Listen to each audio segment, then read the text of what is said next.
Good morning, good morning, good morning. How are y'all doing this morning? Rise and shine, little darlings. It's October the 12th, 2023. It's time to shake, rattle, and hum. So get yourself some coffee. Look here, I got my Kentucky cup this morning. Compliments of the Hackers, Amy and Tim up in Kentucky, and I'm grateful for this cup. And I've got some fresh, I think my wife made me a fresh pot of Black Rifle coffee, but whatever it is, it's pretty good. So we're gonna roll with it. So you guys get up and get after it this morning and join us here. Let's get ready. Let me get down here. All right, Brandy and Doug Jones and Robin and Nicole and Gail and Deb and Kim Barnett and Brandy, Gary Skipper and Jim Pennington and Willie Williams and Camille Ball. Look at that. Caught up with you. Elaine, let me get this hat bent up just right. There we go. All right. Hey, Crystal. Nick Walker, my man. What's going on, Nick? I saw you fresh cut the other day. It looks good. Hey, Michelle Massey, congratulations on your grandbaby coming home. What's up, Desiree and Clarence Barger and Rob the Fox Wiggins? Chris Miller trying to pump himself up before he gets on the bus with all those kids. Hey, Missy Ramsey. Paul Shirley, good morning. Hey, Karen Boyd.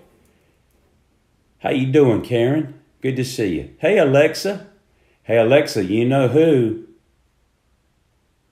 The puppy. I got to separate her from the boys. Yeah. It's time. Hey, EJ. Hey, Tina. Hey, Linda. Good morning. Hey, Camellia. What's up, Sean? Look at my man, Sean. Sean getting regular with us. Hey, Rhonda, Jana, Kathy. Good morning.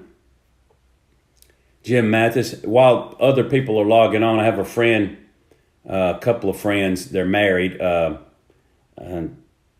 David Higginbotham with his wife. She's a physician. Irma Higginbotham. She's from Russia, Ukraine especially, more particularly. Anyway, they have friends in Israel, and the young man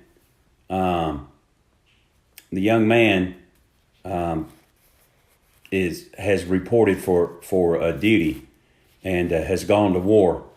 And I know. Hey, Heather. Hey, Mike Pate. Hey, buddy. I read last night where Benjamin Netanyahu, the prime minister over there, has declared that every man in Hamas is a dead man. Their intention is to not end. Their ground war is underway. They are going to hunt down anyone affiliated with Hamas. They're going to kill them. They're going to kill them or take them to prison in Israel. And they're going to tear down every place that they live and every military resource that they have. Storage capacity, firing capacity, whatever it is, they're going to destroy it. Their intention is to remove Hamas from Gaza. Lock, stock, and barrel.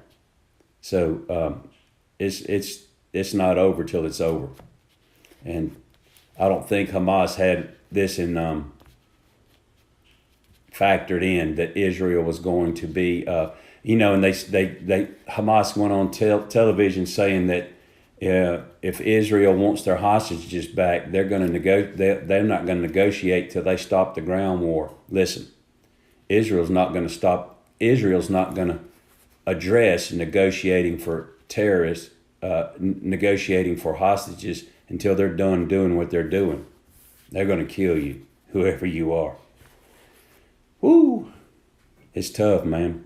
It's tough. I'm telling you. Keep your eyes over there. We're not going to be talking about that today. We're going to John chapter 1. So join us there. Here we go. Hey, Al. So cups up. Toast to the morning word crowd. God bless you and God bless America.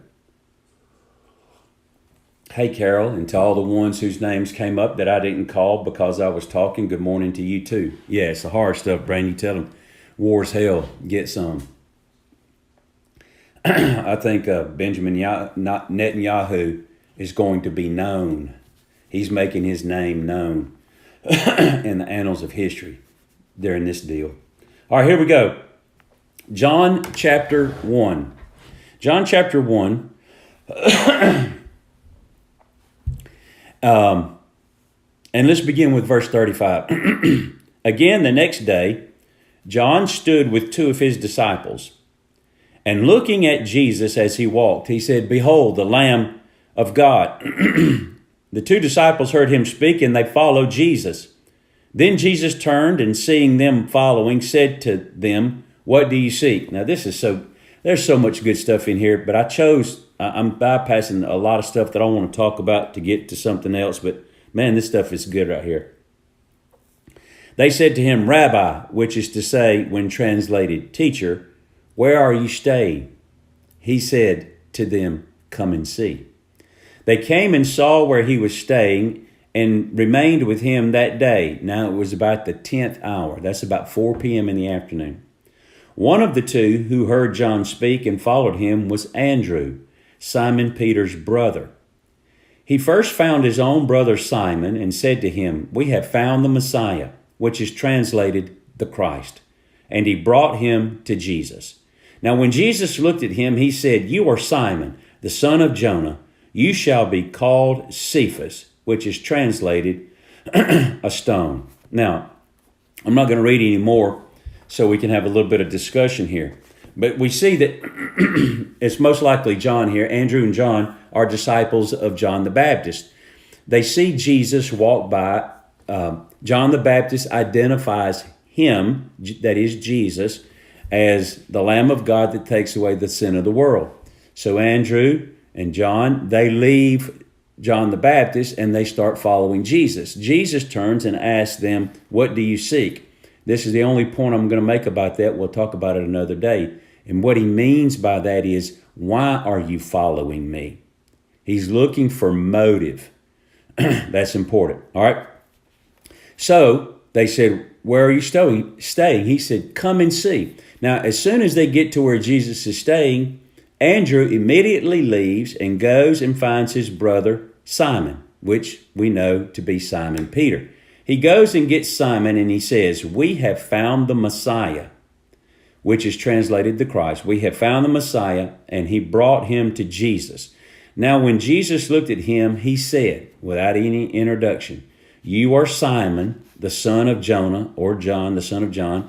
"You shall be called Cephas." Okay, that's Aramaic for Peter. Peter is the Greek spelling and pronunciation of Cephas, Aramaic. So it was a new name. Now, there's a lot that I wanted to say here. I wanted to talk about a new name, and I will just a little bit.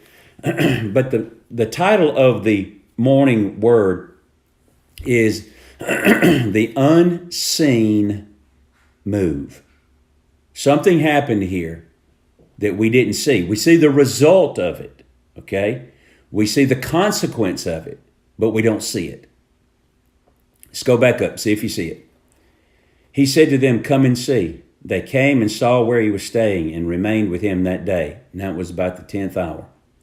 One of the two who heard John speak and followed him was Andrew, Simon Peter's brother. He first found his own brother Simon and said to him, "We have found the Messiah." And he brought him to Jesus. Did you see it? It's between verse 41 and verse 42. Do you see it? He first found his own brother Simon and said to him, "We have found the Messiah." And he brought him to Jesus. Did you see it? This is it. The unseen move was the decision that Peter made to go with Andrew, to get up from where he was and to go with his brother and meet Jesus. It was the unseen decision. It was between verses, between 41 and 42. There's a blank space there in my Bible. I'm not being facetious here. I'm trying to make a point. There's a blank space there, and in that blank space, something happened in the heart and in the mind of Peter, and that is he made a decision. He made a decision that he was going to follow his brother to meet a man that his brother said was the Messiah. Now, here's something that we all need to remember. We have to make a decision before there's ever a move. Before there's ever a move, before you ever get up, getting saved, before you proclaim Christ, before you walk the aisle, before you get baptized, whatever it is with regards to salvation or even in your following of Christ, you have to make a decision. And that decision is internal. It's in the heart and it's in the mind.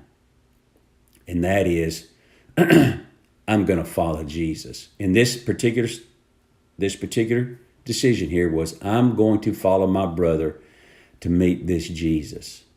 And from there, the rest of life, Peter's life changed. From that point, he made one decision. All right, now hold on to your hat here. He made one decision, and the rest of his life changed. When he met Jesus, look at what it said, and he brought him to Jesus. Now, when Jesus looked at him, no formal introduction. This is my brother, he's a fisherman just like me and I. We're from Capernaum, none of that. Jesus looked at him and said, now his name, okay, is Simon. He said, you are Simon, the son of Jonah. You shall be called Cephas. In that one sentence, Jesus told him, your life is going, from this point forward, is going to go in a different direction. And it will be identified in the name that I'm going to give you. And that name is Cephas in Aramaic, Peter in Greek, which is the stone. He was telling Peter that he was embarking on a new life, that he was going to receive new life, live a new life, become another person. He's telling him, you're going to become someone else. I'm going to change you from the inside out. I'm going to make you an apostle. All of these things Peter didn't know. He's going to make him an apostle. He's going to make him the leader of the church. He's going to make him the preeminent. Everywhere you see the apostles named, Peter's name comes up first. Peter and John, Peter, James, and John, on and on. Now, here's something, this is so cool. Peter had, and I'm calling him Peter. It was Simon at the time. Let me use Simon so we can stay on point. Simon had no idea how his life was going to change. The moment that he made a decision in his heart and in his mind that he was going to follow his brother and meet this man named Jesus. We have no idea how our lives, yet in front of us, are going to change because we've made a decision to follow Jesus. You see, Jesus was the opportunity. Andrew was the invitation. But Peter was the decision. Simon had the decision. Jesus was the opportunity. Andrew was the invitation. But Peter had to make a decision. Now, guys, listen to me.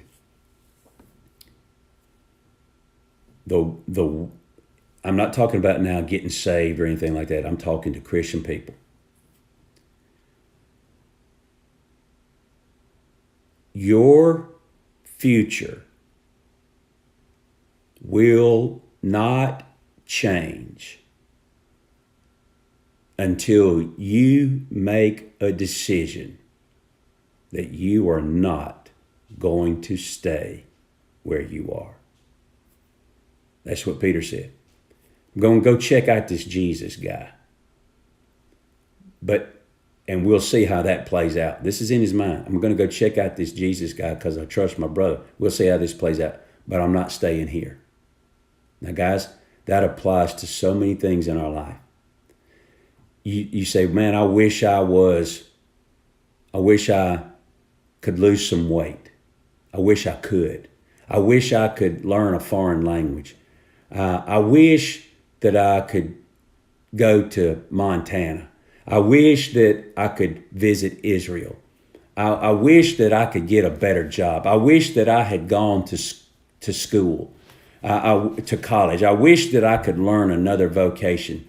I wish I had different friends. I wish I had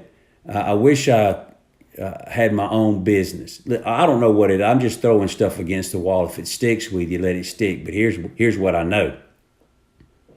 Wishes never come true till a decision is made to go after the wish.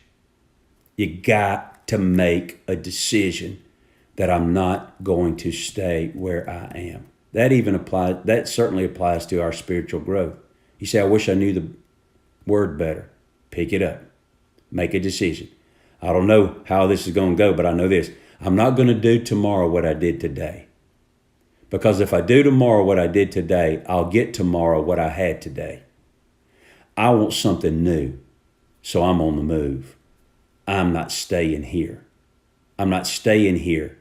I'm not going to be satisfied with this level of sanctification. I'm not going to be satisfied with my level of understanding the word. I'm not going to be satisfied with my own spirituality the way it is right now. I'm going after Jesus.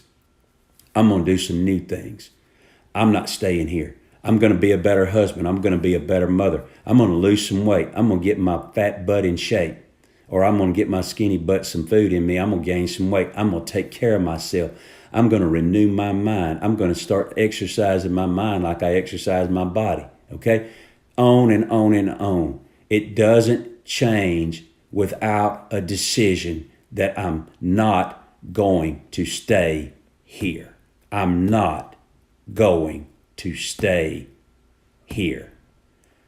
I'm not going to stay here. That is the unseen move. And when you make, and when I make, and when we make that decision in our heart and in our mind, then you start to see things change. We'll see you tomorrow. Good Lord willing, and the saints don't rise.